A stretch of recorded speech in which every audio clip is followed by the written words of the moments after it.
Abooluganda Mukama yeebazibwe kansubire mwenna muli bulungi abaami n'abakyala ayogerako nammwe mpitibwa Bulamu Vicky Nabukeera okuva ku programu yaffe egamba nti "Oh Lord make me a unique person" oba egamba nti unique person ate era ne ku side ya marriage talk okuvira mu chain breakers era tutera okwogerako ku nsonga bweziti ate era nkusaba omukyala n'omwami ffenna tubeere nga tuwuliriza okuyiga tekuggwaayo kitegeeza nti nsobola okuyigirako osobola okunjigirako osobola okumpabula buli oweggulawo okubeera ng'oyiga oyambibwa naye buli oweggalawo n'olowooza nti omanyi era bikulema abeggulawo be bayita babateggulawo eruga kyani kyagundi oba okitegeera nti ebiseera ebisinga tuba tulowooza nti tumanyi kumbe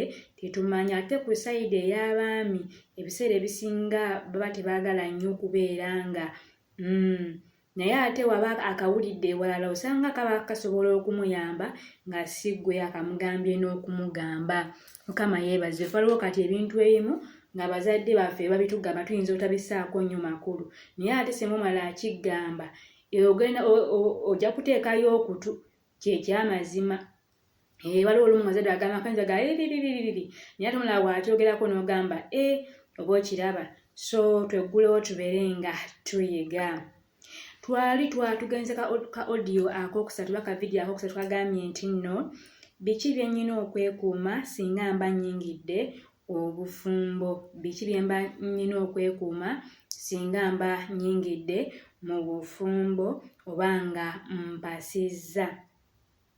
Luli twagala pointi yasooka twagamba nti nno olugambo obujja okuzibiikiriza okugumiikiriza okwetowaza ne tugamba okutuukiriza your responsibility ne tugamba nti obutayisaamu mwami wo kitiibwa oba mukyala wo ne tugamba nti obutalowolereza eri omwami wo oba omukyala wo. So tugenda kubeera ng'era tweyongerayo era ku step ere ezzeeko point nalegamba nti nno okuuma ekitiibwa ky'omwami oyo Katonda gwakuwadde.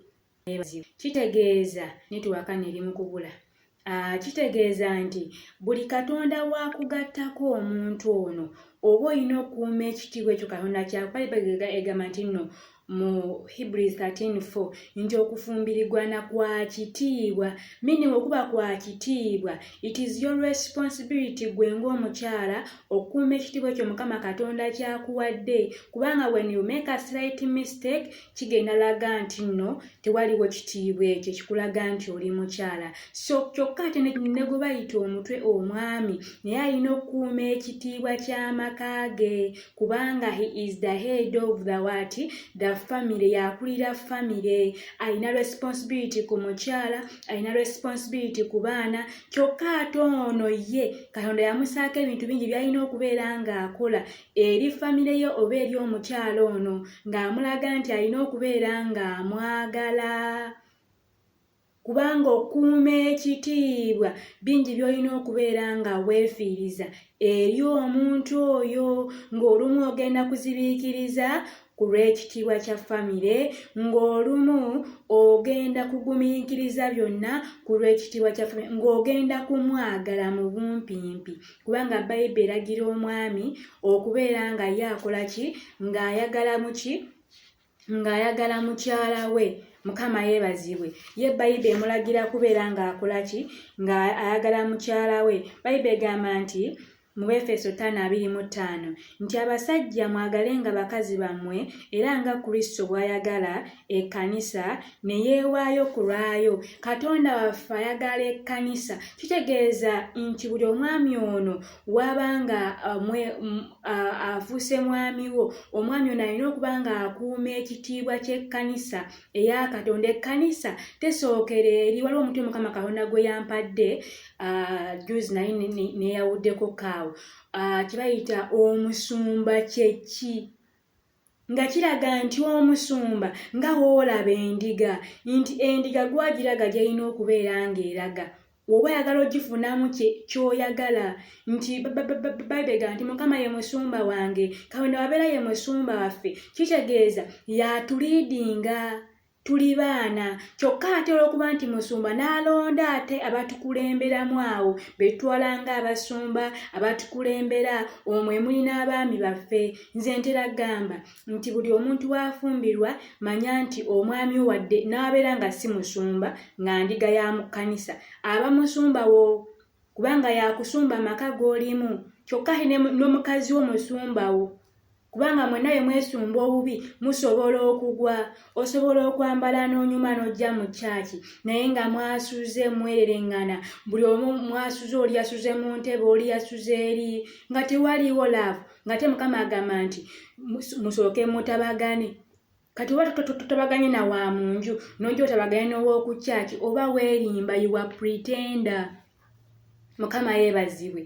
Awo no tukanooti nekigaza ne Katonda bwe tuba tuli bakutamba ne Katonda okulaga ekitiibwa kye, tulina kuteekawo nkolagana yaffe ne Katonda. N'obufumbo nabo bwe butyo, sigendangayo naye tukiriza Omwoyo Mutukuvu kyatubukulirako akatono kubanga nkuliddeko mu maka abafumbo.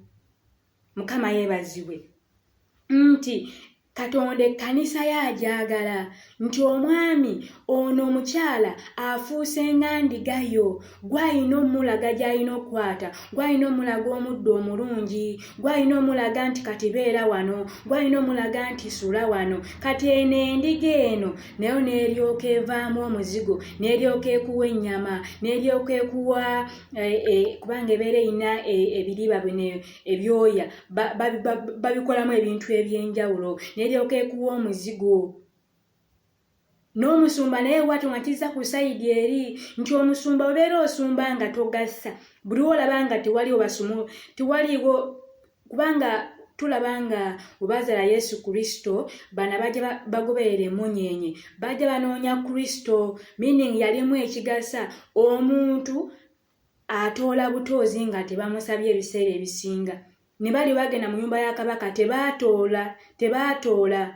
Bamanyi bali balina okutoola gye basumululira, meaning omusumba kasita osumba obulungi endiga eno weebaamu amagezi ejja kubeera nga esumulula, si kuvuma. Naye weeba ebintu byetaddemu nga bigiyamba, ojja kulaba nga yeesumulula.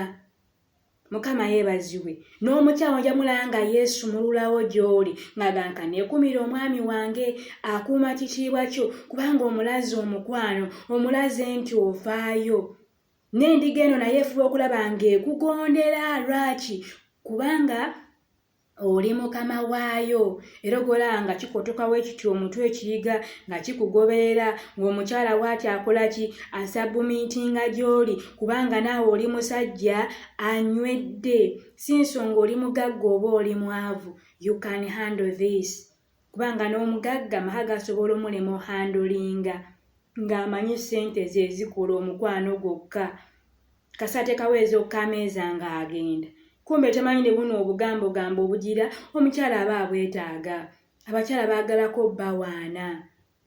Ye bannange era ne poyinti endala, biki bye tulina okuba nga twekuuma?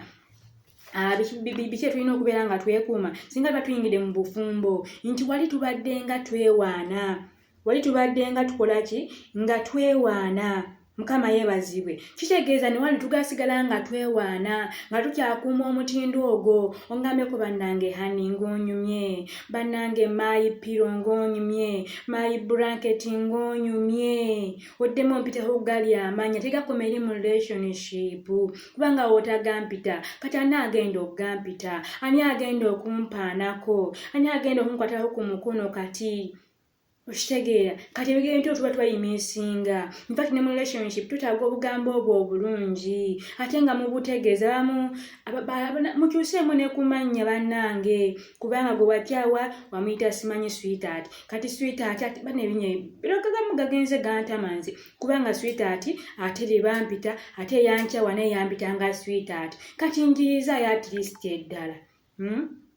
Onjiza amanya mangi, sigano gokka, sobola okumpita blanket kubanga empewo ebeera nga ate nnyingi obeera ogenda kwebikaki. Si weewaawo. So tukyongeremu naye nga single Katonda waali mwesigwa, position yourself in God.